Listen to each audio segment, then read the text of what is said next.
morning and good afternoon. And of course, happy Friday to in-house counsel from all across America. Welcome to In-House Connect.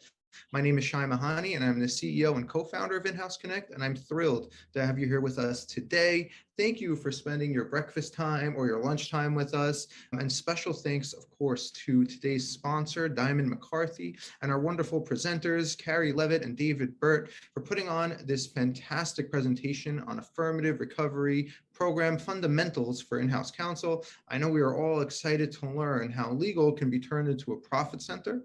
For those of you who are here for the first time, let me give you a quick bit of background on In-House Connect. In-House Connect started 11 years ago as a New York City-based meetup group for in-house counsel. Every month, In-House Connect would organize free CLE classes, which were hosted by different law firms, which were then followed by cocktail networking receptions. And every 6 months, we would organize fun and festive networking mixers. Over the years, we've helped thousands of in-house counsel connect with outside counsel and peers alike. The group was humming along, and then unfortunately COVID hit. We couldn't meet in person, so we went online, and it's been a fantastic transition. We've been able to facilitate way more networking, and we've been able to attract a much larger audience of in-house counsel, truly from coast to coast. And we've been able to feature high caliber speakers like today's event, Affirmative Recovery Program Fundamentals for In-House Counsel. Today's presenters are David Burt and Carrie Levitt. David Burt is an advisory team leader in Diamond McCarthy's CAAR practice. During his career as corporate counsel for DuPont, he was responsible for commercial litigation and international arbitration. He assembled and led the team advising DuPont's 200 plus lawyers to plan and execute alternative dispute resolution worldwide. David was the conflict resolution lawyer active on DuPont's Legal Recoveries core team for 10 years, beginning with its inception in 2004, that produced over $2.6 billion for the company, proving that the commercial plaintiff pursuits can materially boost corporate financial results.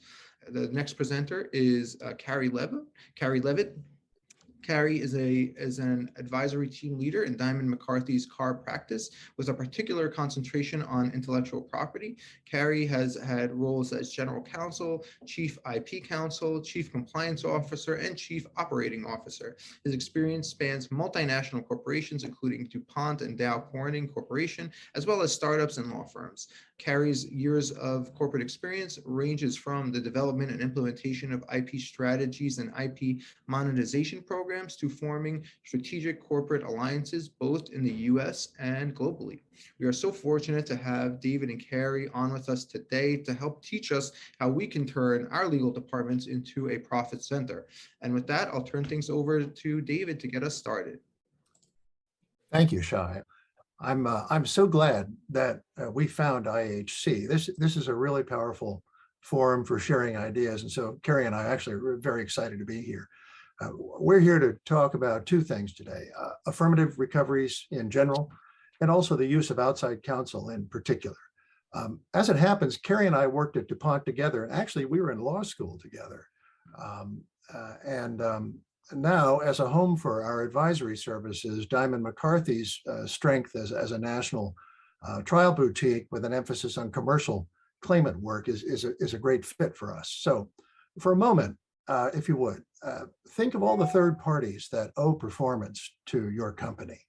Think of contractors, suppliers, service providers, joint venture partners, toll manufacturers, IT suppliers, distributors, property lessors, even customers, even tax authorities, you name it. The basic idea of affirmative recoveries on the commercial side is that every time one of those doesn't live up to its obligations, your company is in danger of leaving some money on the table. Additionally, in the world of intellectual property, there may be assets that are lying dormant. And in a company of any size, this actually happens all the time in varying degrees. Stakeholders expect that the company will prevent or pursue that lost value, and often legal can help. Sometimes just through a bit of advice or gentle persuasion of the other party, sometimes more forcefully through good trial counsel. But first, you have to find the matters. So what's needed is an organizing series of actions to seek out opportunities programmatically, to assure their effective pursuit with the least disruption possible, and also for the department, frankly, to get some credit for the resulting improvement in the bottom line. So our purpose as advisors is to provide the structure, the coaching, the actual tools to enable companies of any size to organize an efficient affirmative recovery strategy. Now we're curious, Carrie, why don't we, before we get going, let's get a sense of how familiar this group is with affirmative recoveries. I think there's a poll on. Yeah. There is a poll. So thanks, David, for doing that. So I think everybody, it should be on your screens now. And, we know that the concept of affirmative recoveries means different things to different people and different companies. So we were familiar. You see the question, how familiar are you with the concept of affirmative recovery? We're interested in learning from you and trying to get your understanding of what it is. So I see, quite a range as we might expect in terms of the feedback, the familiarity that you have with programs like this. So that's good. Maybe I'm already exhausted from Shai's introduction, but hopefully the rest of the presentation won't be too exhausting and we can learn from each other. But Shai, thank you, by the way. Okay. Okay, can we share those results? They're on the screen now. So 40% no experience or no familiarity with an affirmative recovery program. 49% are somewhat familiar. 10% are very familiar, and 1 person is familiar, like the back of his hand, or her hand, whoever it is. Okay, we would like to meet that person, definitely, but for the rest of you, it sounds like we have a lot to share and learn from each other. So thank you for the feedback. Good. Okay, let's move on to the next slide. I wanted to call this slide first and final comments because there are a few basic truths that I hope you'll take away. Every company already has in place some elements that could be enhanced into a more coordinated form. The DuPont program's idea grew out of just some early success, just a few cases that sparked the concept. And then that got nurtured sort of organically after that.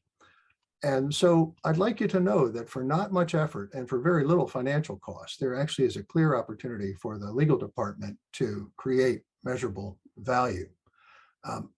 It needs to be in the form of an intentional discipline, I think, with creative process owners who are active in legal. And that will, if you look for the low-hanging fruit first, produce some early success that proves the concept, and thereby you can attract visible, critical endorsement by senior management. Endorsement by the general counsel and eventually the CEO really, I've got to say, is necessary for success because the team you need is really the whole company. And that's a beautiful thing.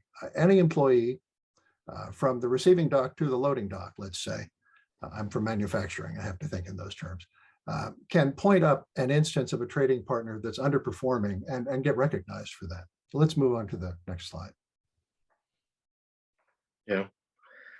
So I wanted to actually, Mike, can you back up just one slide? I wanted to point out one thing to the audience.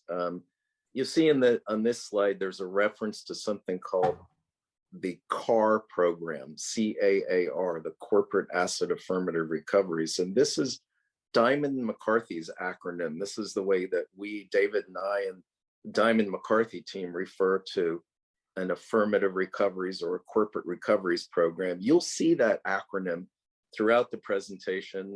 I know David will mention it and provide you with a lot more details, but I really just wanted to point out that the program that we're going to discuss at a high level is affirmative recoveries, but importantly in some detail is the Diamond McCarthy Corporate Asset Affirmative Recoveries Program. And that's a name that somebody might convince us to use a different acronym someday, but when you see that, that's what it means and refers to. But go ahead, Mike, next slide. Thanks for doing that.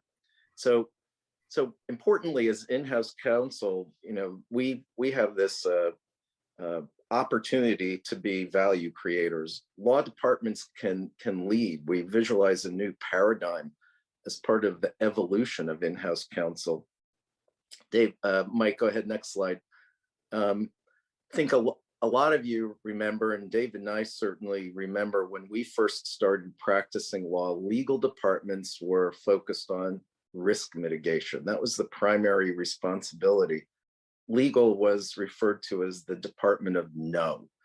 And I actually remember a colleague of mine years ago who was referred to as Dr. No, in terms of really heavily focusing on mitigating risk. And the good news is that in-house legal departments have evolved and becoming more and more strategically involved in evaluating business opportunities and reasonable risks. The evolution now is continuing. It's going to another level, and you'll see from some of the next slides, there's a more focus on in-house counsel really becoming strategically involved and adding value to the company and generating revenue for the company. So what may seem to be minor, that what David mentions is a breach of or a small claim generated by a vendor, a contractor, a customer. In the aggregate, really can amount to a lot. A lot of companies, a lot of legal departments have different expectations of legal, but we certainly visualize the evolution of an in-house counsel as a value creator, and creating value, creating revenue that wouldn't otherwise exist without legal's involvement. So in-house lawyers are more and more taking active roles in the company's success. What we're going to describe to you in a little bit more detail, this Corporate Asset Affirmative Recoveries Program really provides a bridge from the old to the new, from the risk mitigation to the notion of becoming value creators, and providing the tools, the toolkit for you to be able to do that. And we have another poll to share with you. So Shai, I think you can put that up on the screen. So in the spirit of evolving legal in-house counsel as revenue generators, you see the question, how important do you think it is for legal to help your company generate revenue? Yeah, interesting. I wonder if I could, influence your answer in any way by saying that it's not only about generating revenue, but it's generating revenue, managing cost, even and managing risk as part of it. That's really part of the overall program and the role of the legal department. So, okay, interesting. It's a pretty wide, widespread of opinions. So David and I, when we were working with Diamond McCarthy to design this program, we really tried to understand voice of the customer. We've talked to a lot of corporations. We've relied on our experience as DuPont lawyers, and especially David, his deep experience in developing the DuPont Pursuing Recoveries Program. We've interviewed a number of different companies and had experience implementing these programs. And so this is something that we actually have real life background and experience with. We've also read and looked at some of the surveys and what other companies are saying and talking about. So if you see on the left, the FTI Consulting did a survey, and notably the role of corporate counsel, the role of general counsel has changed. So as part of the evolution, general counsels are really now highly regarded as business strategists. Now, curiously, if you look at the middle part of the screen, companies are still leaving millions of dollars on the table. So 72% of in-house counsel report that their companies have failed to pursue meritorious claims. And there's maybe a lot of different reasons for that. So on one hand, while in-house counsel are viewed as business strategists, on the other hand, it seems like there's a lot of opportunities to pursue claims, prevent leakage, and add revenue to their companies. So again, corporate recoveries can provide that bridge. It's a toolkit to enable the in-house counsel to be able to identify, evaluate, and then pursue claims on behalf of the company, and hopefully not leave millions of dollars on the table. I guess this is, this is not surprising. If you think, what's the effect of COVID-19 likely to be on conflict between trading partners? This might be what you might have predicted, that the biggest problems, and there's general agreement, it seems, between management and legal, is between your company and suppliers and customers, with others trailing. So no surprise there. Let's move on to the next slide. Oops, hang on a minute, sorry. Now, in the survey that's cited in this slide, we're talking to senior lawyers who were surveyed. They're all inside Counsel database people. And most frequently, they cited risk identification and assessment as one of their top responsibilities. And that's no surprise. In fact, that's very traditional if you think about it. In fact, it's a cornerstone of what legal has always been. But an even larger percentage of those same lawyers, 82%, claim involvement in generating revenue.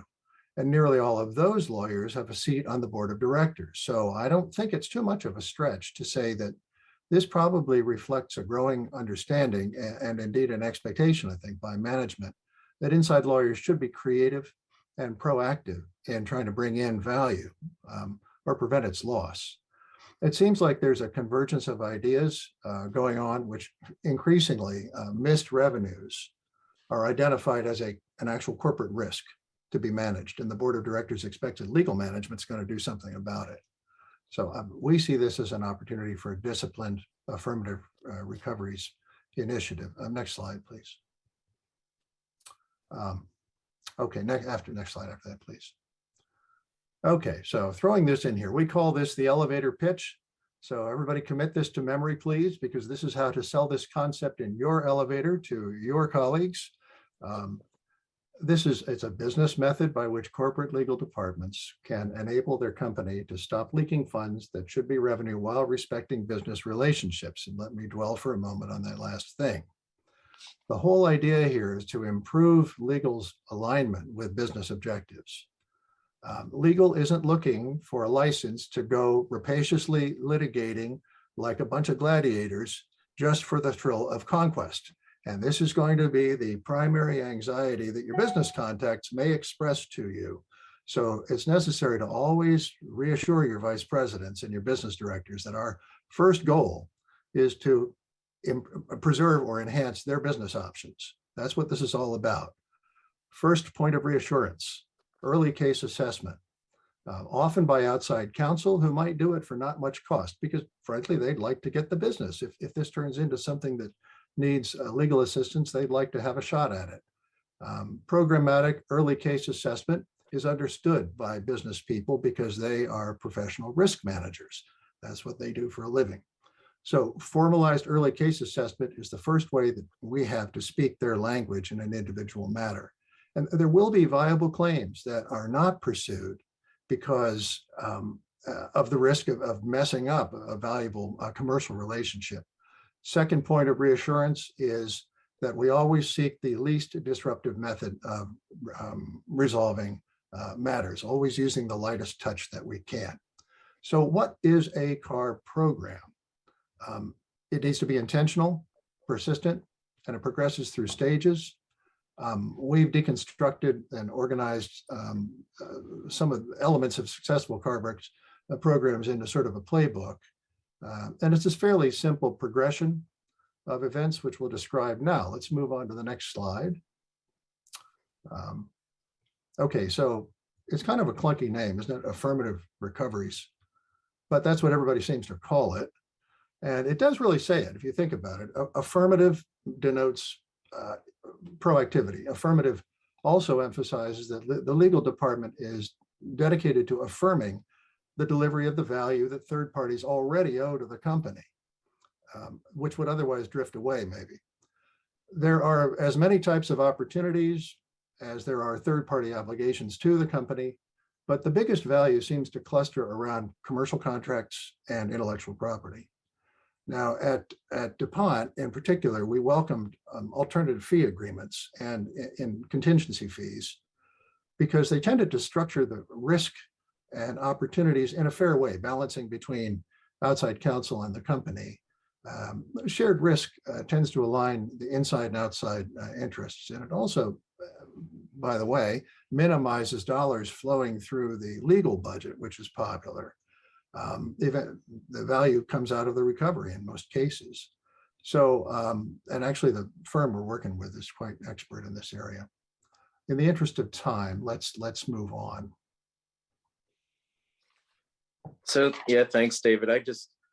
I wanted to pause for a second. I'm seeing some of the comments in the chat, and going back to the question that we asked earlier is how important is legal to help your company generate revenues? And somebody responded, they said, super important.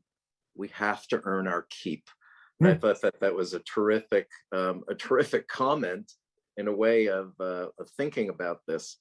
So what are the key pillars? David's mentioned a lot of this already, but this is a somewhat self-explanatory, and a lot of your companies may have implemented some of these steps already, but let me focus on some of the key areas that we think are important in terms of implementing a corporate asset affirmative recoveries program. The first is a core team.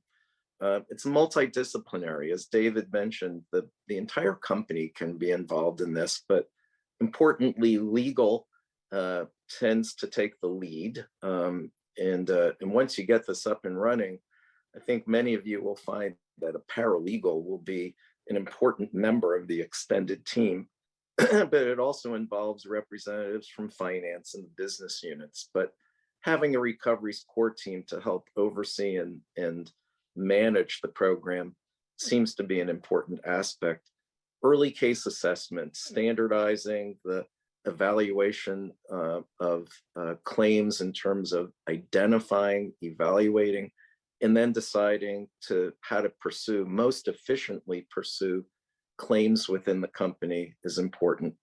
Measuring. So a lot of us hear that that statement all the time that you need to be able to measure things in order to achieve success. And we've got a tool that will help you and help legal departments and companies track success.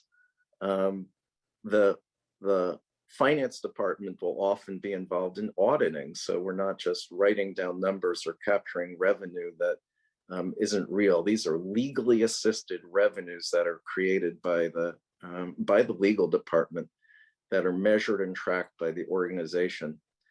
And then ultimately finding the least disruptive but efficient means to pursue recoveries. And we mentioned alternate dispute resolution, but it really starts with negotiation, just recognizing the claim and identifying that some of these can be resolved easily by negotiation, maybe legally assisted negotiation, mediation, ultimately arbitration or litigation. And the litigation, of course, is necessary in some situations.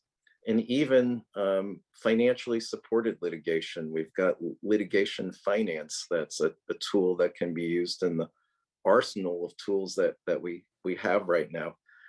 But the objective is not to have a litigation program, but a program that's really focused on pursuing recoveries in it says least disruptive but most efficient means. So those are really some of the key pillars focused on generating recoveries for the company. Now, this list that we're showing you now isn't intended to be exhaustive. In fact, it's far from exhaustive. But one way to think about recoveries is in streams of recoveries. And it's an interesting way to track it, because one thing this program does is to create a sort of X-ray of the company in various different ways. You slice and dice the data that comes out of the program. We use this list to open people's imagination. Some companies already have an idea of what commercial activities and hazards create the need to reclaim value. And if you're on that side of dispute resolution, I'm sure you know who your frequent flyers are already. But conversation starters like this tend to flesh out awareness of where there might be some hidden value. Let's move along. It's time Okay. for question. Time for questions. Okay. Yeah. So we wanted to pause. We know that's a lot of information that we've thrown at you already. So we really just wanted to pause to see if you have any questions at this point. I think we can see them in the chat box, right? I have a question, I guess, to get us started. This seems like, it could be a lot of work. Is it possible to implement, this type of program without utilizing too many times or resources? Like in-house counsel are always pressed for time. So what, do you have any thoughts on that?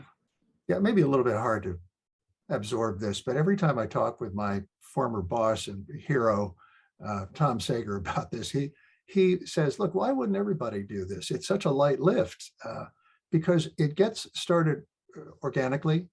You can start from a nugget, and it's about crawling before you walk and walking before you run. So it can be put in place systematically and gradated according to the capability of, and it's a different shape for every company, but I assure you that this is something that can be done with a very modest team and modest resources. In a bigger company, you might have as many as 6 or 7 people on the recoveries core team, but it's a team that meets quarterly, and everybody on the team has a role to play as part of their job along the way, but it really is not burdensome. Yep. The other thing I'll add, David, is that we're here to assist. That's our role, is to help companies implement and get started with this type of program. So we have a couple of questions in the chat. Ed asks, do you have any suggestions on how to motivate others within your company to forward potential opportunities to the recruitment team and participating with them on the follow-up? Yes. I'm so glad you asked that question. A great deal of this is about culture change. Often in companies, people don't want to advertise problems. They'd rather that they not exist. They might want to, even some people may sort of leave it on the corner of the desk. What you do is to encourage people to bring home problems, even ones that they're responsible for, and be rewarded for that. It is a cultural shift from avoiding conflict to embracing conflict for a positive reason. And the way that has to be done is leadership from the top and a regular drumbeat of communications from the recoveries core team and legal. It's done in a multimodal, multi-channel way: videos, emails, meetings, road shows, and on a regular basis, so people get used to the idea that they'll be rewarded for this. Yeah. I see a question talking about doing business in 49 states and ramping up the management of outside counsel. I think it's a great question, and I'll think about Diamond McCarthy in this particular example. Here's a law firm, a progressive law firm. We'll talk about it a little bit more, but has the resources to help you manage claims and enforcement around the country. And whether it's collection matters, contract claims, or something else, the firm is of the mindset that they have the resources, litigation and trial capability to handle a lot of types of commercial claims and various matters. They obviously can't do it all. So to the extent that they can't do it, they're reaching out for partners in other areas of competency, in other geographies, if necessary. 49 states. I wonder what the 50th state is that you don't do business in. But they have the capability to help coordinate that type of activity, which is probably unique among law firms. What questions did we miss, Shai? So first of all, the answer is Alaska. I was going to guess Hawaii, but Alaska. Alaska. We have a few more questions. Great questions. Do you generally maintain business relationships with the entities you went after in recovery, or are these dormant or prior relationships? Right. What a terrific question. No, this is not eat what you kill. This is about, in every possible case, maintaining a healthy business relationship, because particularly in a big company, you're going to have long-term contracts. 30-year supply contracts or purchase contracts might not be unusual. And so there is coaching that can be given to employees about how to maintain relations and just sort of let legal handle it. It's going to be business as usual.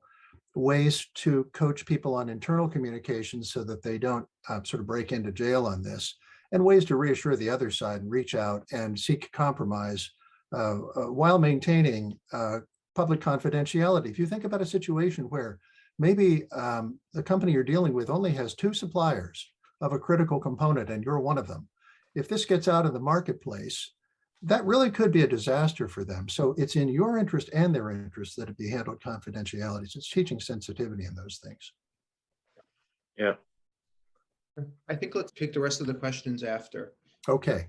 Okay, let's move along then. Thank you for those questions, everybody. Those are because they're really thinking crowd. Okay, let's move along here. As I think Carrie mentioned, we have in beta now a data suite that we're converting to a web-based facility that can pump out some reporting like this, which is stuff that DuPont happened to share. So I snagged it and show it to you here. This is sort of a business x-ray of one aspect. It's which recoveries are producing by stream and which businesses are producing those recoveries over a given period of time. To avoid any potential embarrassment, we covered up the names of the businesses on the right-hand chart. But what this shows is that the reporting process demonstrates that results can be had across businesses and across regions. And legal is truly performing as a business enhancement across all of the company's teams. It looks like 2009 was a big year for commercial contracts. I like that. And also IP, we like that too. Good job. Thank you. Very good. Carrie, I think you've got the next slide. Yeah. So again, following up more on DuPont's Pursuing Recoveries program that we're very familiar with. The prior slide and this one really trying to show that these programs, the CAAR program, is across regions. It's across businesses. It's across different types of recoveries. You see, the one chart, it shows the regions heavily weighted towards the US. I would speculate that in the last several years, with the continued globalization and maybe even evolution of laws in some countries, this chart's going to be more and more global as well in evidencing those types of recoveries. You see on the right, this was sort of a ramp up of the DuPont program and growing over years. Recoveries in that 6-year span of more than $1.5 billion. David mentioned that over a period of 10 years, $2.6 billion. It became difficult to measure because DuPont went through a number of acquisitions and divestitures and changes. I would speculate that continuing these metrics, it's well over 3, maybe headed towards $4 billion in recoveries over that period of time. It's really phenomenal results, and really had the legal department, it was shined a very bright positive light on the in-house lawyers. Is that fair to say?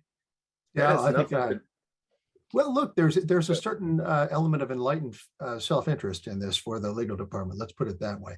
We probably ought to move on to the next slide. Okay, so I'm not going to read this to you, but the things on the left are the things you might be trying to do sort of in a temporal sequence to get a program going and sustainable. And the things on the right are the things that we think we might be able to help you do. We have in mind that everyone on this call probably is already overburdened with responsibilities, like we mentioned before. So the goal is efficiency and to spare you the pain of inventing a self-sustaining program from scratch. In very general, the process starts with understanding qualitatively your goals, your capabilities, and what you're trying to do. And then quantitatively, what accomplishments you have to date and what your known potential is for prospective recoveries. And it moves on from there through the various things that are shown here to get it up and going and driving itself and developing enthusiasm and potential. By the way, early results can really fuel some excitement. To add on to the answer to the question I answered earlier, early success is a really exciting thing, and that can help motivate the businesses. If you figure out a way to make one of your SBUs money, you will become more popular there, and they'll come back to you with opportunities. The healthiest progression is for outside helpers to help get a discipline going, and probably do a fair amount of work at the beginning using our implementation playbook and our support materials library of customizable materials. But then as crawling becomes walking and walking becomes running, and as senior management support falls into line, then the scope of the initiative's recognition, its capability grows, then by design, we get less involved with time. That's healthy. It's like parenting, different companies, different programs, but in a typical mid-sized company, this is pretty much how it might look on a very high level. Maybe that's enough about that. Yeah, I think we have another poll question. So Shai, if you want to pop that up. So as David and I have learned more about this and our experience with DuPont, we recognize that there may be some misconceptions or concerns about implementing a program like this. So which of the following factors would deter your legal department from installing a recoveries program? So again, an interesting mix of perspectives. Yeah, so I think as you see the results, there's an interesting mix of perspectives in terms of some of the challenges, or in some cases, maybe what we'll call misconceptions about corporate recoveries programs. And Mike, why don't you go on to the next slide? So these are things, we've talked about this a little bit. Some of you are concerned about stirring up litigation. And again, I think as we've mentioned, the corporate recoveries, the CAAR program, really is not about serial litigation. It's not about suing everyone. It's really identifying, understanding and evaluating, and then pursuing in the most efficient way those claims within the company. Trading relationships with customers, vendors, partners, other business relationships are really respected. And as you go through the process, you really try to find the most efficient way of resolving disputes. Often it's through negotiation, but I know our experience is that simply ignoring claims, ignoring leakage, ignoring the non-performance of contracts simply doesn't add value to the company. But finding the right way of identifying and resolving those disputes certainly can add a significant amount of value. We asked you at the beginning of the presentation whether you were familiar with the concept of affirmative recoveries, and there was a big mix. I know that many people that we talk to think about recoveries in terms of collections. And I think as you've seen, when we talk about recoveries, it's much broader than that. So we're really looking at a wide array of different claims, from commercial and contracts, intellectual property, and others. Some link this type of program with litigation. And while litigation finance can be an important and effective tool, it tends to be just one of many of the tools that we use in programs like this. So hopefully that provides a little bit of perspective. Go ahead, David. I know you've got the best war stories. Okay, it's story time, and I don't think I've got time to tell all my story, but I'll tell one or two. After we got this program going, and word spread, one of the best opportunities we ever had came along at one of DuPont's largest single investment anywhere, a huge plant, got completely knocked down. The entire process disrupted, shut down cold because of the failure of an electrical part that would have cost $10. And the reason that the failure occurred was that the supplier of the part was supposed to give notice that it needed replacement, and the distributor of the part was supposed to pass along that notice. And there was a dispute as to what didn't happen, but something didn't happen because the company didn't get it. And had this occurred, nothing would have happened. So that, and there was actually a third defendant, but let's stay out of that, which was the part manufacturer. So This was a little bit complicated, but the point I'd like to make is that legal really might not have had this opportunity if there had not been present in the air of the company an understanding that we would jump in and help with a case like this. And that resulted in a nice 8-digit recovery. Just extremely briefly, if you have a distribution product, a contract, or many other types of contracts where there's, for example, a price increase after a sales hurdle occurs, or payments are linked to some external factor, like even a government index or something like that, then if something isn't accounted for, if, as is quite typical, a contract is carefully negotiated and then not so carefully administered, these damages can build up over time. There are auditing firms out there that can help you find these problems in certain areas, and that's a fruitful area. I see insurance coverage for hurricane damage, but it doesn't stop there. Business interruption, aviation, D&O coverage, insurance is a big area for recoveries. So I'm glad that we actually added IP onto the slide.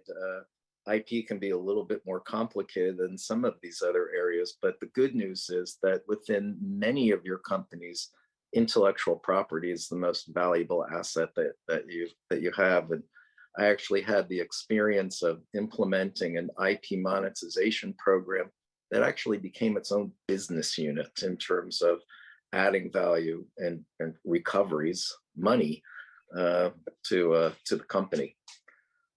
So go ahead, Mike. Go ahead, Mike, next one. So I guess with all of that background, one of the questions that we ask is, why now?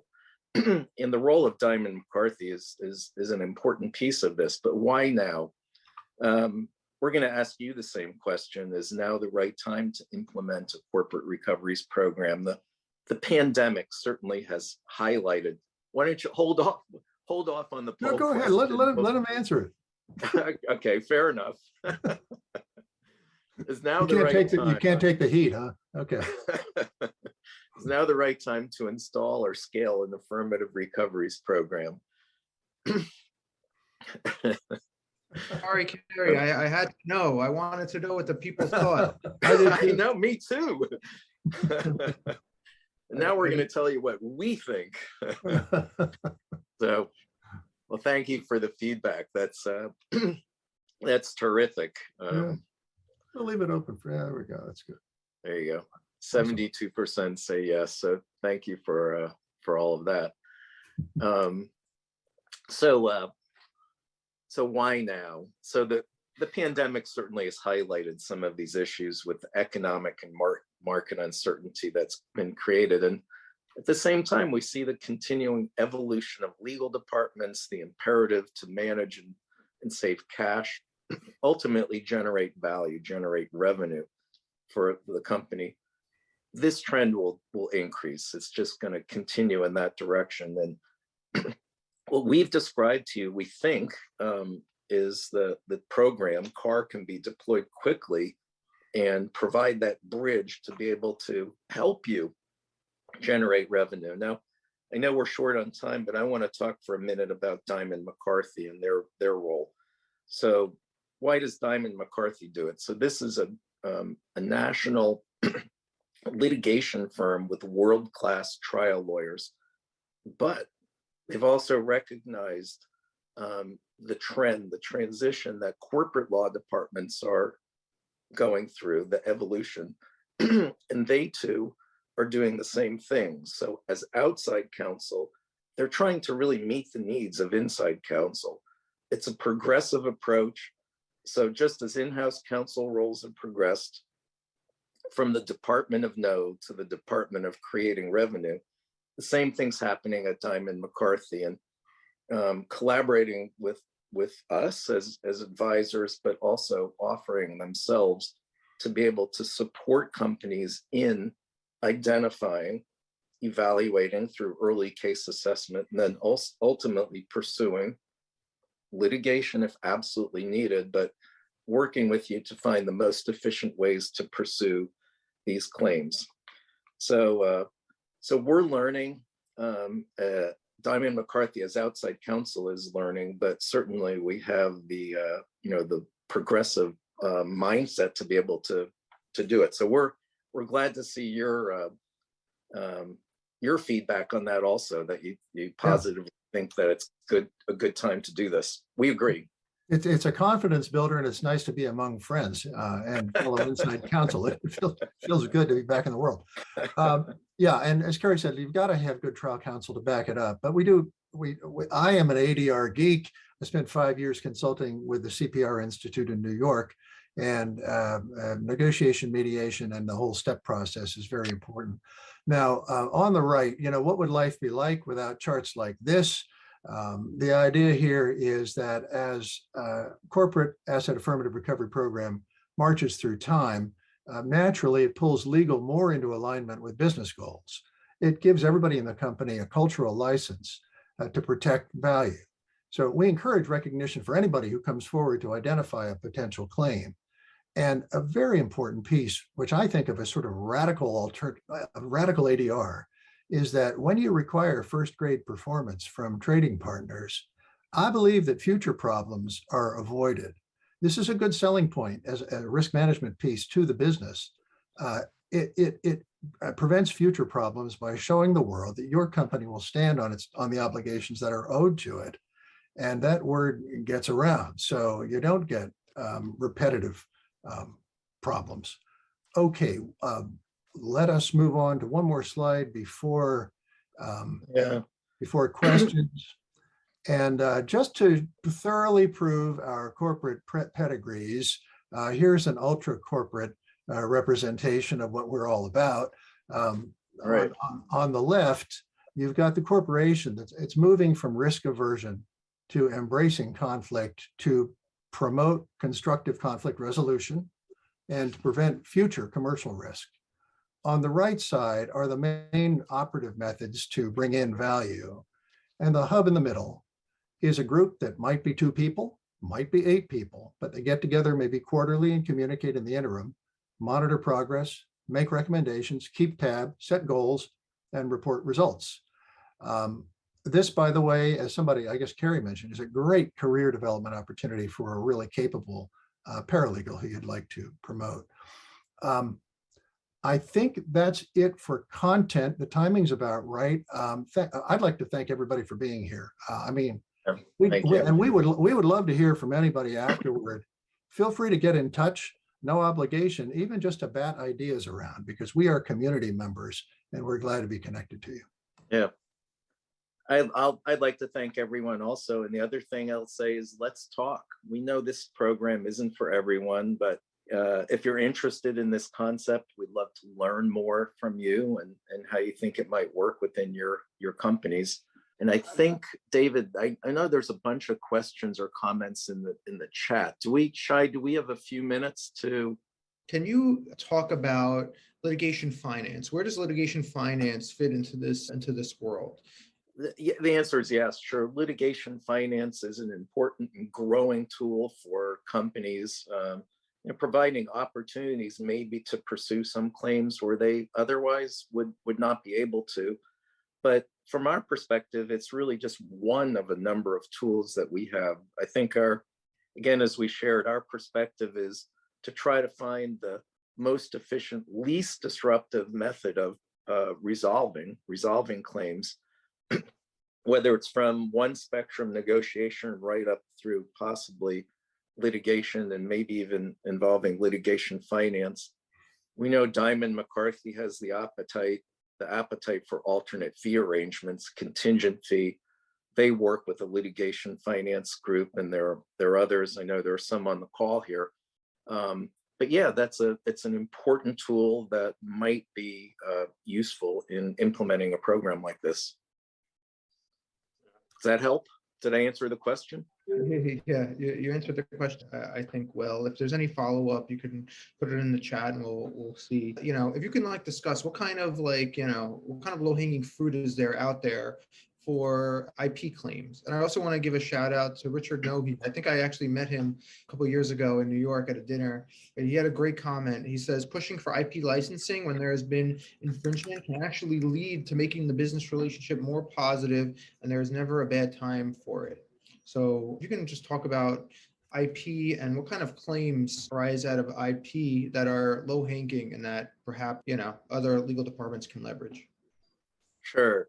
As we discussed, intellectual property, probably everyone on this call has some intellectual property ranging from trade secrets to patents to trademarks.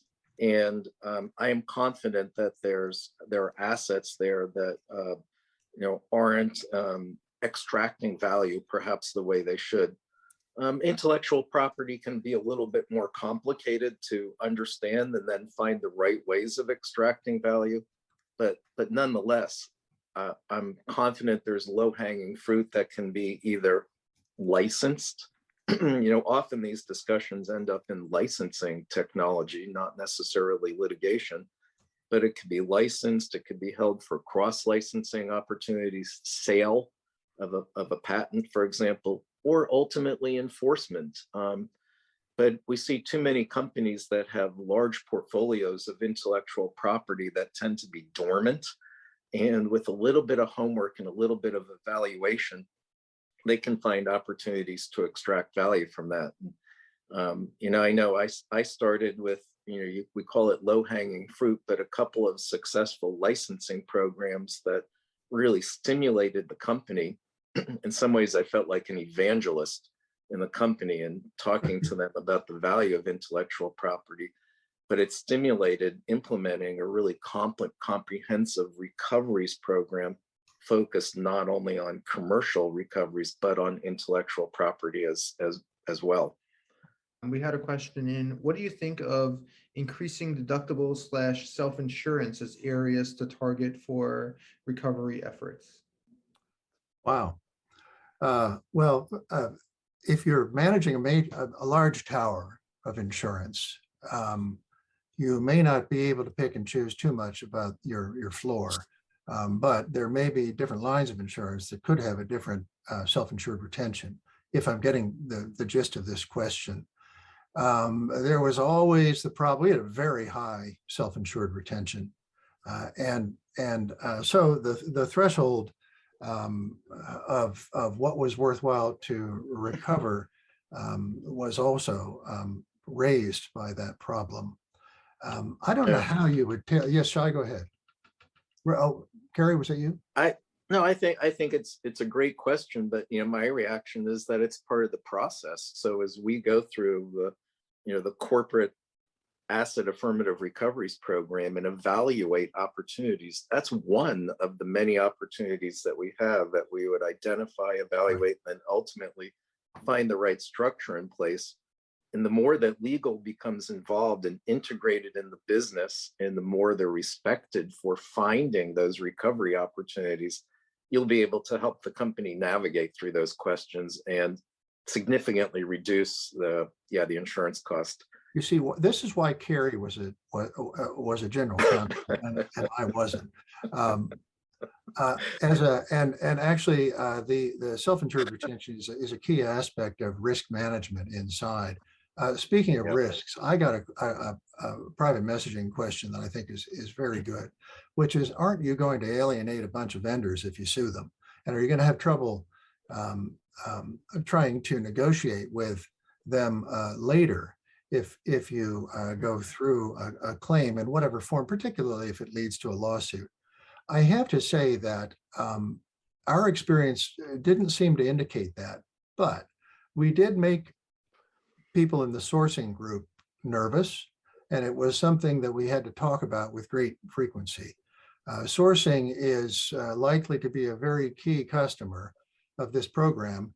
And so the best way to manage such a problem is to, every time you sit down with a client, is say, the first question is, what's your business objective here? Has that changed, and how can we serve that? If a particularly sensitive problem in dealing with a supplier who you're worried about alienating is, if you have a sole source of something that's critical to production, this is a very important risk that gets considered during early case assessment and probably turns one of the knobs fairly far to the left when it comes to deciding whether or not you're going to go forward with a negotiation or litigation or whether you're going to try to resolve it quietly. That's one among about a dozen different non-litigation risks that get looked at during the course of early case assessment. What are some examples of the nature of recoveries in the very large commercial contracts segment? Sure. Insurance is a key consideration. Insurance is in the form of contracts. That's for sure. The energy supply tends to be an area in which damage is built up quickly. We had quite a few cases involving in the supply of industrial gases, which is sort of a codependent relationship, between companies, where you might have a vendor who's also taking a supply from your company, and that's a complicated relationship. Process upsets on your end can hurt them, and there are market conditions on their end that can hurt you. There's also the possibility that anything that is supplied over time, whether it is energy in any of its forms, including steam, by the way, it can build up big numbers and go unnoticed. So that's a real prime area there. Yeah. And I'll go back even to intellectual property. A lot of companies have existing licenses or other technology related agreements that a lot of them tend to be breached, that companies aren't paying the appropriate royalty payments, for example. And again, we've got the arsenal of resources, whether it's Diamond McCarthy or other intellectual property vendors, partners that we work with, to identify and evaluate all of those opportunities and potential. I still like the word leakage from the company. There's also in the area of contracts, there are, I think, growing opportunities in the area of IT licensing. You see more. Yeah. I think this is a great question. In the general concept of extracting value from contracts, what are the best non-insurance and non-IP recovery avenues?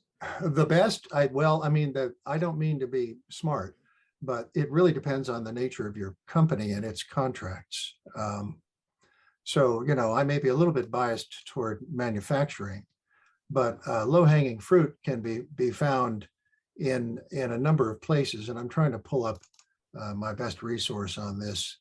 Oh dear, look at that. Sorry, I'm having a little trouble on this end, not doing it off the top of my head very fluently. Give me a moment on that. Come back to me on that because I can't read what I pulled up.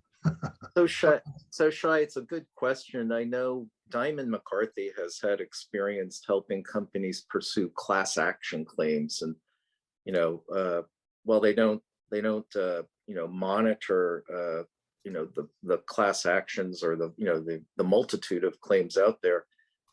It's a great opportunity to work with them and consider whether or not companies should opt in, opt out, pursue claims. They may be aware of some claims that the corporations are not. So all these voluminous number of class actions especially in the US right now, seems to be a growing opportunity. Can I get a mulligan on my prior inept answer? Sure.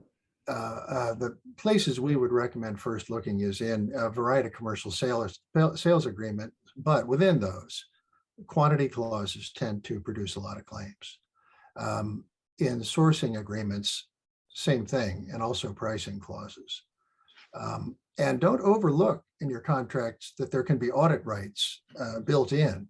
So one thing to do is to go to the people who are responsible for contract administration and ask which contracts contain audit rights, transportation contracts, customs and duties, and as Carrie mentioned, M&A. And M&A. Shai, I see a question, if you don't mind me jumping in. Michael Fenwick, thank you. You ask, have you experienced situations where an affirmative recovery process uncovered your own company's liabilities? And of course, David's nodding his head already. What a great question. What a painful experience. I'll let David elaborate, but the answer is yes. But not only the own company's liabilities, but it's identified opportunities to, I'll call it, fix or prevent or manage risk going forward. So as we identify, evaluate, and maybe pursue claims, of course, the next step is, how do you make sure it doesn't happen again and put the right processes in place? Maybe work with the legal team to modify the terms of a contract, et cetera. And David, go ahead. Identify your Well, own. there's the, I won't take ownership of anything, but because I don't have ownership, but there, let's just say there is the opportunity when pursuing a recovery claim to break into jail big time, induce a massive counterclaim that well outweighs your claim in chief. And if that happens, that is a failure of early case assessment or early dispute resolution.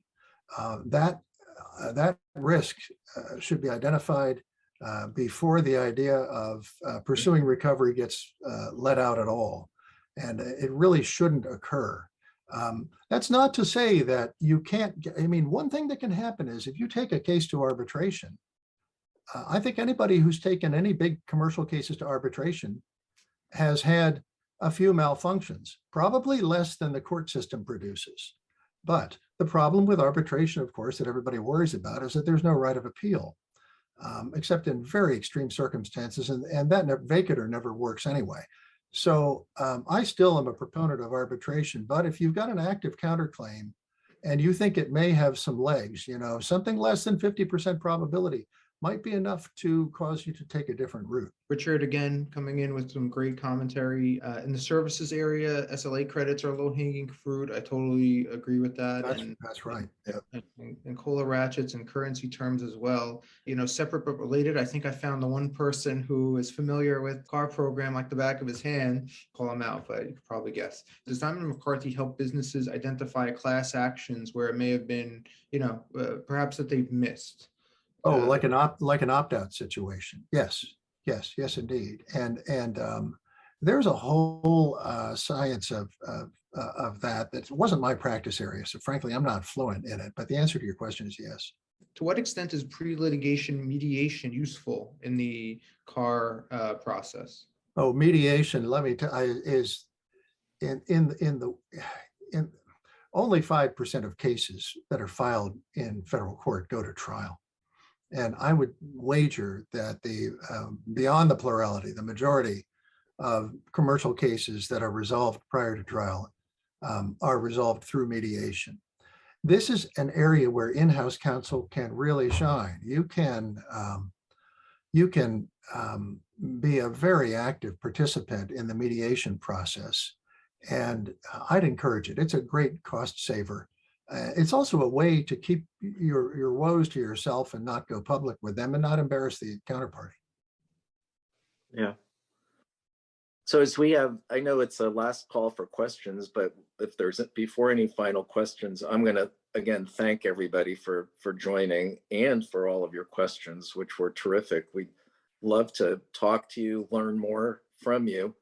I want to thank Diamond McCarthy as well. It's been fun and sophisticated work working with them to be able to develop a progressive program and to be able to hopefully work with a bunch of you and in the future as well. Are you aware of any law departments that retain any funds from recoveries as sort of either a finder's fee or another cost to offset the cost of the program? I think we ought to first we ought to let our resident general counsel answer that. I think that's probably not the normal practice of most companies. However, I can say that there is a high degree of recognition for any of those recoveries, especially if you use some sort of metrics and a tool to be able to track them in a professional way. And I know David will agree that the legal department received ample, how would you call it, accolades for their work in this area, although it doesn't go. I think it's better for the career than it is for variable compensation in any given year. But it does get noticed. And I will say that I got a gift certificate to a very fancy restaurant once from one of the businesses. Perfect. That All and right. more. That and more. That's great. All right. Awesome. So again, thank you, Diamond McCarthy. Thank you, David and Carrie, for this wonderful presentation. I thought it was fantastic.